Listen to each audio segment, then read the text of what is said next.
Salut, donc bienvenue à tous là aujourd'hui donc pour la suite des tutos sur Sierra Chart. Donc on a vu comment ouvrir des charts, on a vu comment faire apparaître euh, un petit carnet de passage d'ordre. On a vu comment mettre un petit DOM sur le côté droit. Voilà. Comment mettre une petite fenêtre ici de passage d'ordre. On a vu comment ouvrir le chart, on a vu voilà, les tutos standards, comment placer un ordre limite, comment passer un ordre au marché. Et donc aujourd'hui on va voir comment on peut donc télécharger les premières studies. Les studies donc indicateurs techniques, d'accord. Donc pour ce faire sur Sierra Chart, vous allez, bon c'est pas très compliqué, hein, vous allez voir, vous allez aller dans l'onglet, alors attendez, parce que ça va pas le faire, vu j'ai pas bien calibré l'écran, je suis désolé. Donc, hop là.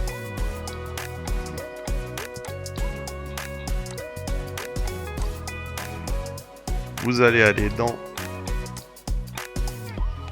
Analyse ici en haut, puis vous cliquez tout simplement sur Studies. Ici vous avez la fenêtre des indicateurs qui va apparaître naturellement. Donc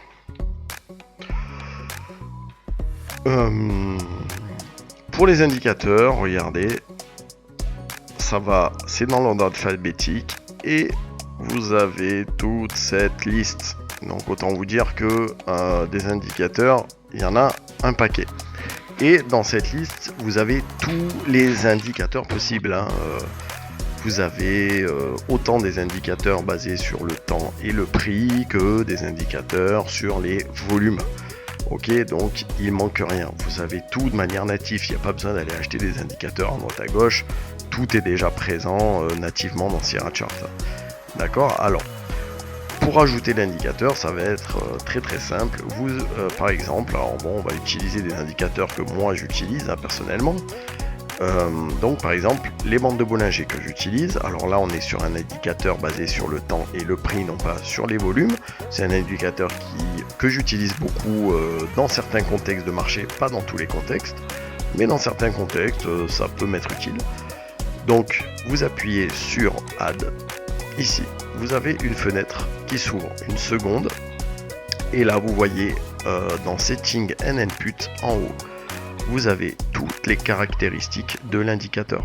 Donc là, on voit que sur la colonne Lens, elle est en 10. Donc des bandes de Bollinger en 10, pour moi c'est trop serré. Standard, généralement, les bandes de Bollinger, on les met en 20. Donc, vous cliquez sur cette barre Lens, vous mettez en bas, vous appliquez le chiffre 20 et Apply, vous voyez, ici, vous avez l'indicateur qui apparaît. Alors, ensuite, quand cet indicateur est apparu, vous pouvez évidemment le modifier. Donc, vous voyez que là, on a modifié. De même, vous allez sur Analyse, Study, vous avez votre indicateur ici. Vous cliquez sur votre indicateur, vous appuyez sur Settings, et là, vous avez donc votre fenêtre. Là, on a modifié le paramètre 10, on l'a mis en 20. Et ici, sur les subgraphes, donc on était en setting and Input, vous allez dans les subgraphes et là, vous pouvez modifier l'apparence de l'indicateur. Vous pouvez grossir les lignes sur le white size, par exemple, oui, white size, là. Vous pouvez rajouter le nom et la value sur le côté du graphique, en cochant ici cette case et cette case. Vous pouvez changer, bien évidemment, les couleurs de la bande supérieure, ici, les couleurs de la bande inférieure. Là on va appliquer, regardez, hop, c'est génial, on a top band qui apparaît et on a des bandes de Bollinger qui se sont légèrement épaissies. Donc c'est pas plus compliqué que ça et vous allez avoir la même opération à faire sur chaque indicateur technique que vous allez devoir ajouter à vos écrans. On va rajouter un deuxième indicateur. Alors bande de Bollinger, c'en est un que j'utilise moi dans mes méthodologies, mais on va rajouter aussi par exemple une VWAP. VWAP qui est aussi un indicateur que j'utilise beaucoup. Alors VWAP, on va descendre. Donc VWAP, on est vers le W. Elle est là. Non. On est vers les V, pardon. On est sur les V. Donc volume, weight, average price en anglais. Donc vous allez le trouver tout à la fin vers les V. Et donc la VWAP, elle se situe ici. Volume, weight, average price ici. Weighted average price, add, d'accord. Vous la rajoutez, donc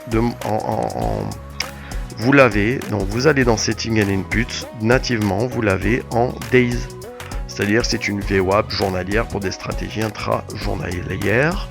Et si vous allez dans les subgraphes, vous voyez que votre VWAP va apparaître en violet.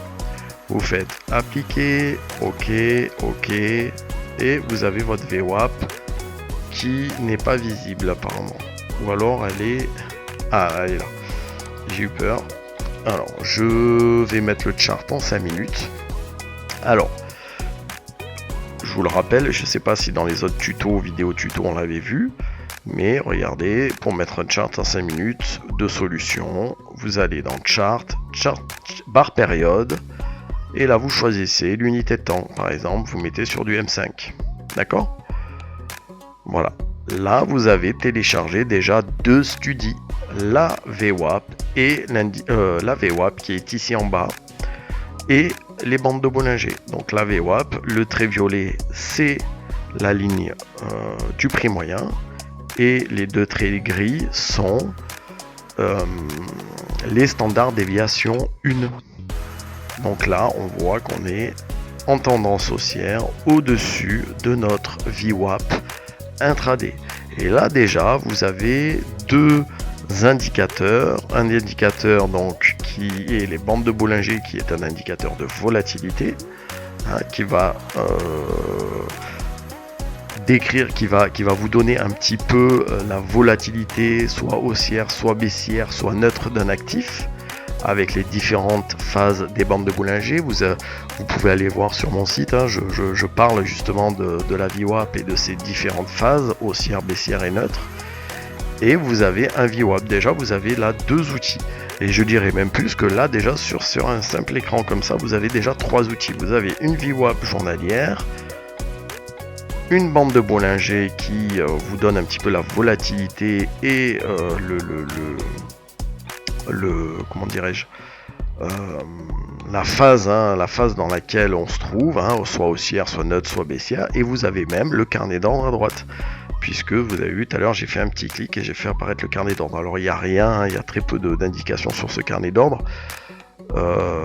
Évidemment, pour avoir un carnet, il faut avoir plus d'indications que juste le bid et le ask avec le prix.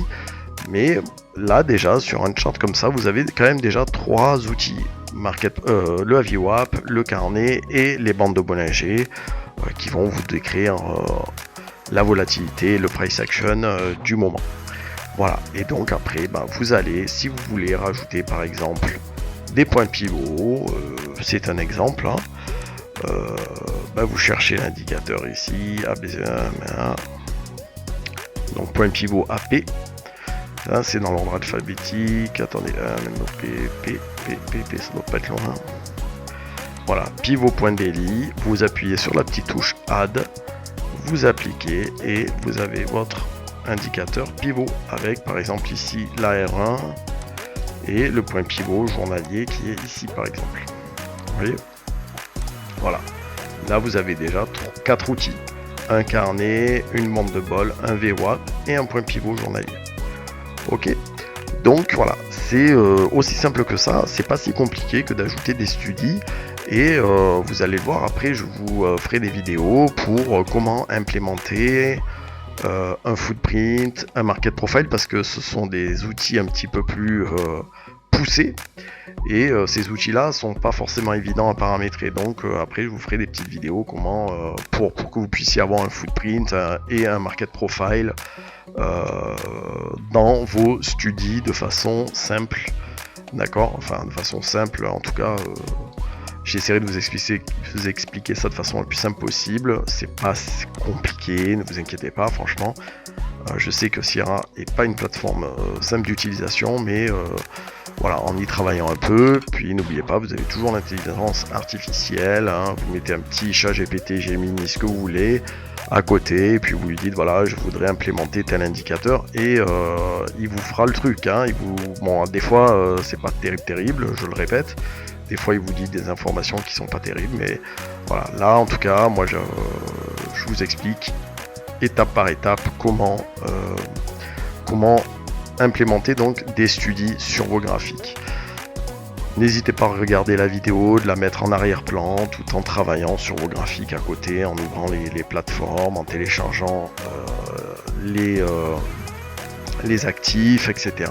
Et à bidouiller tout en regardant un petit peu la vidéo, comme ça au moins vous, étape par étape, vous faites les petites manipulations, d'accord, pour avoir justement tous les pour comprendre comment on fait sur Sierra pour pouvoir justement implémenter ces outils.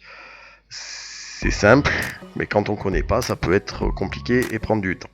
Voilà, donc je vous dis à bientôt pour une prochaine vidéo tuto.